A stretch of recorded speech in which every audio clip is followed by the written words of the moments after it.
Nous sommes le 2 septembre, c'est le jour de la rentrée scolaire et de la rentrée tout court, je pense, pour beaucoup d'entre vous. C'est évidemment aussi le temps traditionnellement des bonnes résolutions. Si on en juge par vos encouragements sur LinkedIn, vous avez été très nombreux à vous intéresser à cette journée du 24 septembre prochain, organisée par Pont Formation au Cercle Militaire de Paris, place Saint-Augustin, journée que j'aurai le plaisir d'animer sur le thème du photovoltaïque, le photovoltaïque sous l'angle juridique et assurance. Alors, quelques mots pour ceux qui ne seraient pas encore décidés, qui n'auraient pas encore franchi le pas de remplir le bulletin d'inscription. En fait, je vous propose de passer une journée ensemble pour évoquer le sujet du photovoltaïque sous le prisme, effectivement, juridique et assurance. Il va s'agir pour tous les intervenants à la tribune, universitaires de renom dans le domaine spécialisé dans le domaine de la construction, avocats, courtiers, assureurs, de traiter du sujet sous tous les angles possibles et de répondre à vos questions, aux questions que vous pourriez vous poser, d'ailleurs chaque jour sur le sujet. Alors, on aurait pu d'ailleurs intituler cette journée le photovoltaïque dans tous ses états, tant le souci d'exhaustivité nous a animés lors de l'élaboration du programme.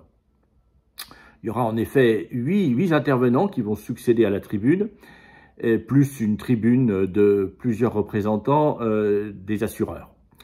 Alors, quels sont les thèmes abordés? D'abord, en premier lieu, les obligations. Quelles sont les obligations, en particulier des maîtres d'ouvrage en matière de photovoltaïque, obligations d'installation en matière de photovoltaïque, aussi bien d'ailleurs sur les immeubles existants que sur les immeubles futurs à construire. Une fois ce cadre posé, il s'agira de traiter d'abord de quelques montages particuliers. Ces installations donnent lieu souvent à des montages juridiques très particuliers qui consistent à découper l'ouvrage, à passer des baux amphithéotiques, à découper l'ouvrage en volume, à passer des baux en l'état futur d'achèvement, toutes choses qui entraînent des difficultés particulières et notamment aussi qui a pour conséquence de dissocier très souvent la propriété, la qualité de maître d'ouvrage de ces installations de la propriété de l'immeuble qui va servir de sous-jacent à ces constructions. Et d'ailleurs, nous consacrerons une intervention particulière à cette problématique de dissociation.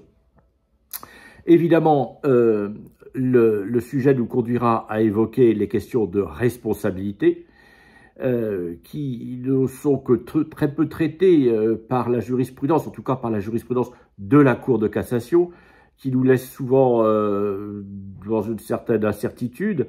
En tant que courtier, on est souvent interrogé d'ailleurs de manière très précise et on nous demande d'apporter des réponses très précises à des questions qui ne sont pas encore traitées ni par la loi clairement, ni par la jurisprudence, qui évidemment pose beaucoup de problèmes. Alors cette journée ne sera pas une journée de révélation naturellement, mais elle sera là pour apporter des pistes quand même assez sérieuses au plan doctrinal sur des réponses à apporter à ces questions en matière de responsabilité, c'est quand même essentiel, hein, que ce soit pour les maîtres d'ouvrage ou les constructeurs, qui est responsable de quoi, sur la base de quel régime, c'est évidemment un sujet très important.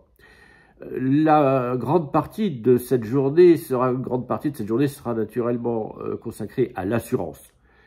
Alors l'assurance, non pas seulement d'ailleurs l'assurance construction, mais aussi, nous le verrons, l'assurance dommage. Alors l'assurance construction, une table ronde sera consacrée au marché.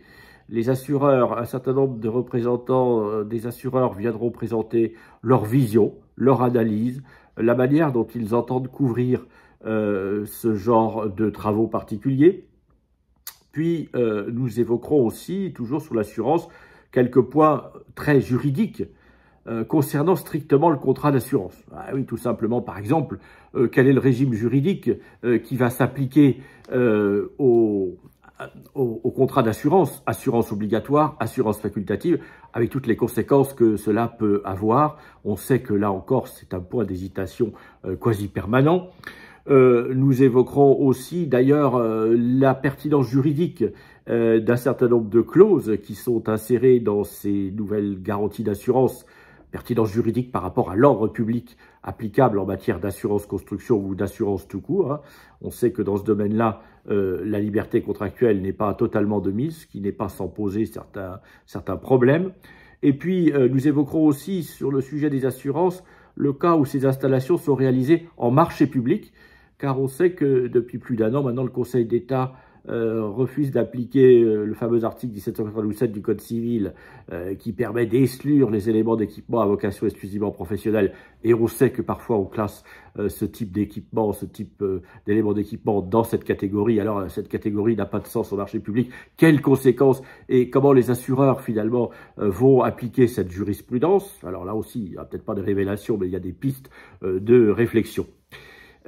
Pour ce qui est des assurances, nous terminerons aussi par un sujet concernant cette fois l'assurance de dommages, car l'assurance construction est souvent présentée comme la plus emblématique, mais les assurances de dommages multirisques, incendie, dégâts des eaux, etc., c'est un sujet non négligeable tout simplement parce que c'est la couverture des installations une fois les travaux terminés, réalisés, réceptionnés pour une longue durée. Assurance grêle, incendie, tempête, tornade, foudre, explosion, etc.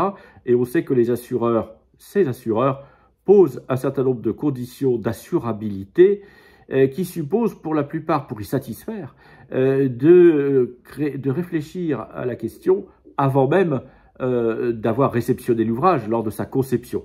Et donc là aussi, nous aurons un confrère courtier qui présentera les principales contraintes posées par le marché de l'assurance dommage pour l'assurabilité de ce type de construction.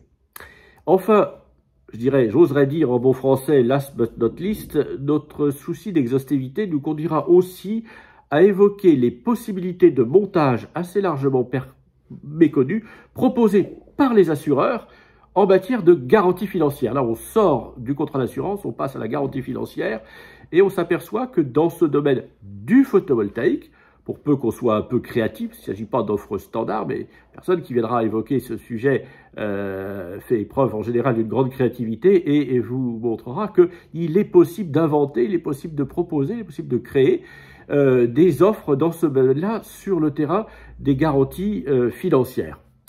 J'en aurai terminé avec cette présentation quand je rappellerai pour les avocats que cette formation est éligible à la formation continue des avocats.